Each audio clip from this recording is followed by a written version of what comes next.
नमस्कार दोस्तों, कैसे हैं आप लोग। आज हम पढ़ने वाले हैं भारत में राष्ट्रवाद। जी हाँ दोस्तों, भारत में राष्ट्रवाद कक्षा 10 उत्तर प्रदेश बोर्ड के लिए। किसके लिए दोस्तों? कक्षा 10 उत्तर प्रदेश बोर्ड के लिए आज हम पढ़ने वाले हैं भारत में राष्ट्रवाद। तो दोस्तों आज देखते हैं अपना एक एक पॉइंट। क्या दोस्तों, एक एक पॉइंट हम एक नोटिस कर रहे हैं आज कि भैया हमारा एक नंबर का जो बहुविकल्पीय प्रश्न है, जो हमारा एक नंबर का बहुविकल्पीय प्रश्न है वो छूटना नहीं चाहिए। इसलिए हमने इस सीरीज में 20-20 क्वेश्चन हर पार्ट से आपको बढ़िया बढ़िया ला के दे दिए हैं। और साथ ही साथ याद रखिएगा, जो आपको इसके बारे में अगर आपको कोई डिटेल बताई जाती है तो उसे भी आपको क्या करना है, हर एक डिटेल को आपको सेव करके अच्छे से अपने मेमोरी में फिट कर लेना है। तो सबसे पहले अगर हम बात करें आज के अपने पहले क्वेश्चन की, तो आपको सामने दिख रहा है पहला क्वेश्चन हमारा कि प्रथम विश्व युद्ध किस सन में हुआ। तो जी हाँ दोस्तों, प्रथम विश्व युद्ध किस सन में हुआ था। तो याद रखिएगा कि प्रथम विश्व युद्ध आपका न तो 1918 में हुआ, न तो 1987 में, न 1945 में। ये हुआ आपका कब? 1914 में। हाँ दोस्तों, प्रथम विश्व युद्ध हमारा कब हुआ? 1914 में। और इस विश्व युद्ध में काफ़ी ज़्यादा नुकसान हुआ था। इस बात को अपने विवेक में बैठा कर रखिए। अब देखिए, अब दूसरा नंबर होता है भैया क्या, महात्मा गांधी भारत कब आए, तो भारत में कब लौटे थे, यही बात है। तो भैया याद रखिएगा, मोहनदास करमचंद गांधी भैया कब लौटे थे बताइए? जनवरी 1914 में, 1916 में या 1915 में? तो दोस्तों सही उत्तर है आपका 1915 में। तो भारत लौटे थे वो सत्याग्रह दर्शन के साथ। ठीक दोस्तों, एकदम आराम से याद हुआ। चलिए देखते हैं तीसरा नंबर हमारा क्या। तीसरा नंबर हमारा है रॉलेट एक्ट। तो रॉलेट एक्ट कब पारित हुआ? अब बात आ जाता है कि रॉलेट एक्ट कब पारित हुआ, कब हुआ था बताइए? 1919 में, 1918 में, 1920 में। जो आपको लगता है अपना आंसर दीजिए दोस्तों।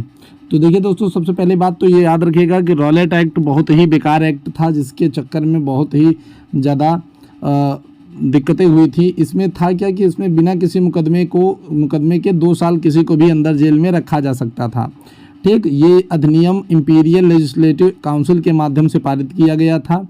ठीक, इनका इस माध्यम के आने का पूरा सोर्स यही था कि जो है बाहरी गतिविधियां हैं जो देश में ईस्ट इंडिया कंपनी के खिलाफ या चल ना पाएँ। ठीक, तो ये सब मामले थे। अब यहाँ पे ताज का शासन भी आ गया था इस टाइम पर। तो रॉलेट एक्ट कब पारित हुआ था, अगर इसकी बात हम करें तो याद रखिएगा 1919 में रॉलेट एक्ट आया हुआ था। ठीक, अब अगला नंबर आता है जालियांवाला बाग हत्याकांड कब हुआ। तो कब हुआ था दोस्तों? याद रखिएगा, न तो आपका 14 अप्रैल न तो 17 अप्रैल। ये कब हुआ था? 13 अप्रैल 1919 को हुआ था। पंजाब के अमृतसर में हुआ था। ये भी याद रखिएगा कि पंजाब के अमृतसर में हुआ था। ये भूलने वाली चीज़ नहीं है कि आप भूल जाइए। ठीक, तो याद रखिएगा कि पंजाब के अमृतसर में 13 अप्रैल 1919 को यह हत्याकांड हुआ था। ठीक दोस्तों, याद रखिएगा, बैसाखी का मेले में भाग लेने आए हुए लोगों पर जनरल डायर द्वारा क्या हुआ था? गोली चलवा दी गई थी, क्योंकि वहाँ उस समय मार्शल लॉ लागू था। वहाँ पर क्या था? मार्शल लॉ लागू था। याद रखिएगा इस बात को भी एकदम आराम से।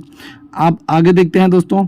तो आगे हमारा है भैया क्या कि असहयोग आंदोलन कब शुरू हुआ। असहयोग खिलाफत आंदोलन कब शुरू हुआ। यहाँ पे खिलाफत आंदोलन की बात करी जा रही है, ध्यान से देखिएगा। तो अब आता है आपका कि जनवरी 1920 में। देखिए, जनवरी 1920 में। फिर उसके बाद आता है आपका जनवरी 1919 में। फिर आपका आता है कि जनवरी 1921 में। यहाँ पे असहयोग खिलाफत आंदोलन कब शुरू हुआ ये बताना है आपको। तो सही आंसर है दोस्तों, याद रखिए जनवरी 1921। क्या दोस्तों? जनवरी 1921। तो इस समय जो था आंदोलन आया हुआ था। इसके बाद आपका एक देश देहात में विद्रोह भी हुआ था। ठीक, तो इस समय नाई धोबी बंद का आदेश भी हो गया था। इस बात को भी एकदम ध्यान में रखिएगा। और उसके बाद जो है, इसी के बाद आपका अवध किसान सभा की भी स्थापना की गई थी। ठीक, जिसका नेतृत्व आगे चलते हैं दोस्तों, देखते हैं हम। अब ध्यान दीजिए, इसके बाद आपका आता है कि आतंकवादी गुरिल्ला आंदोलन का नेतृत्व किया किसने। तो याद रखिएगा, हमारे अल्लूरी सीताराम राजू जी ने इसका किया था। और इन्होंने महात्मा गांधी के कई विचार, जैसे खादी पहनना, शराब का त्याग करना आदि भी देशवासियों तक पहुंचाया। और 1924 में, कब दोस्तों? 1924 में इन्हें फांसी दे दी गई थी। और ये धीरे धीरे उस समय लोक नायक बन चुके थे। ठीक दोस्तों, अगला नंबर आता है कि असहयोग आंदोलन कब शुरू हुआ। इसी समय की बात है दोस्तों कि असहयोग आंदोलन कब शुरू हुआ। देखिए, यहाँ पे मेन चीज़ है भैया, बहुत ही ज़्यादा पूछा जाता है बहुत ज़्यादा पूछा जाने वाला एक टॉपिक है कि असहयोग आंदोलन कब शुरू हुआ। तो दोस्तों सबसे पहले 1916 में शुरू हुआ था। बताइए 1916 में आपका ये शुरू हुआ, या फिर आपका 1917 में शुरू हुआ, या फिर आपका 1915 में शुरू हुआ, या फिर आपका 1920 में। दोस्तों 1920 को असहयोग आंदोलन शुरू किया गया था, ये बात ध्यान रखिएगा एकदम प्यार से। अब बात आता है दोस्तों कि असहयोग आंदोलन वापस कब लिया गया। तो 2 साल बाद ही सन 1922 में इसे वापस लिया गया था। ध्यान दीजिएगा कि फरवरी 1922 में, कब दोस्तों, फरवरी 1922 कब था भैया, फरवरी 1922 के टाइम पर इसे क्या किया गया था, वापस ले लिया गया था। एक बहुत ही रोचक घटना ये भी एक समय की थी भाई। और क्यों लिया गया था, चौरी चौरा घटना के कारण लिया गया था।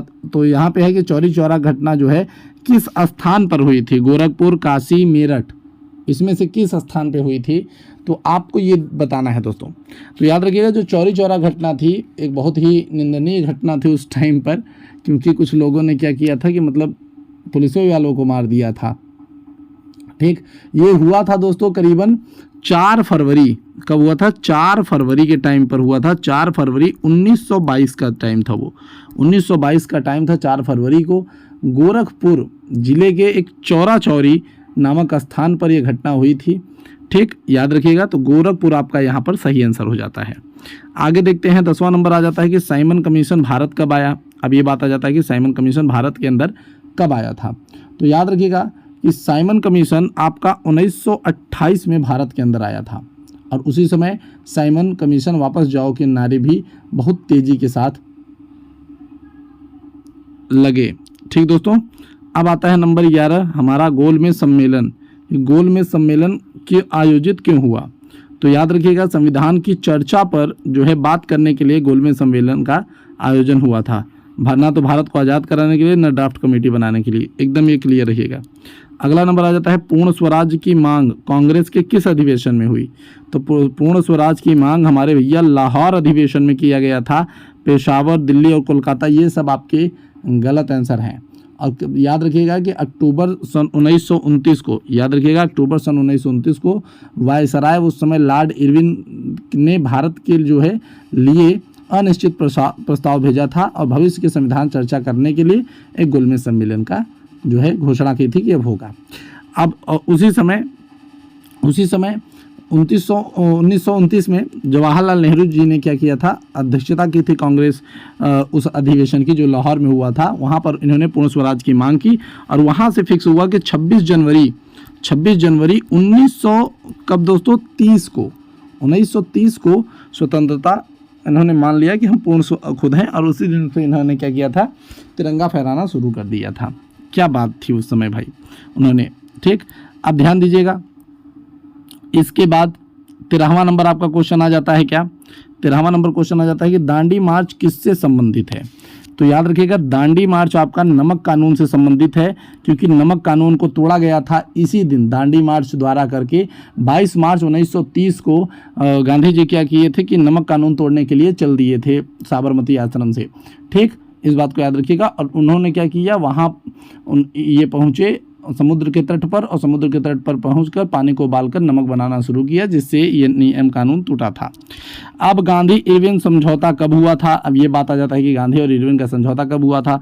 तो भैया 5 मार्च को, ये बात याद रखिएगा कि 5 मार्च को सन 1931 में, कब सन 1931 में ये हुआ था, यानी 1931 आपका एक सही आंसर बनेगा यहाँ पे।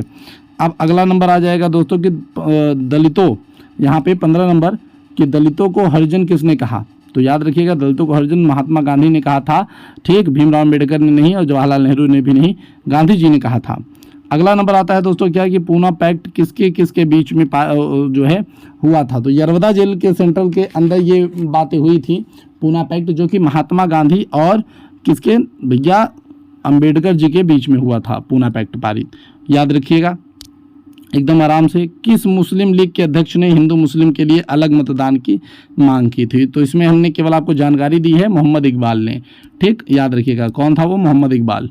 अब देखिए भारत का पहला चित्र किसने बनाया था, बात करते हैं तो बंकिम चंद्र चट्टोपाध्याय बंकिम चंद्र चट्टोपाध्याय ने सबसे पहले बनाया था। और भैया इन्होंने ही वंदे मातरम गीत भी लिखा था, जो कि उपन्यास आनंद मठ में शामिल किया गया था उस समय। ठीक दोस्तों, इस बात को याद रखिएगा। ठीक। और रविन्द्रनाथ टैगोर और नाटेशा शास्त्री ने लोक कथाओं और गीतों का एक विशाल संग्रह एकत्रित किया था। और रविन्द्रनाथ टैगोर हमारे क्या थे? जनगण मन अधिनायक जय हे।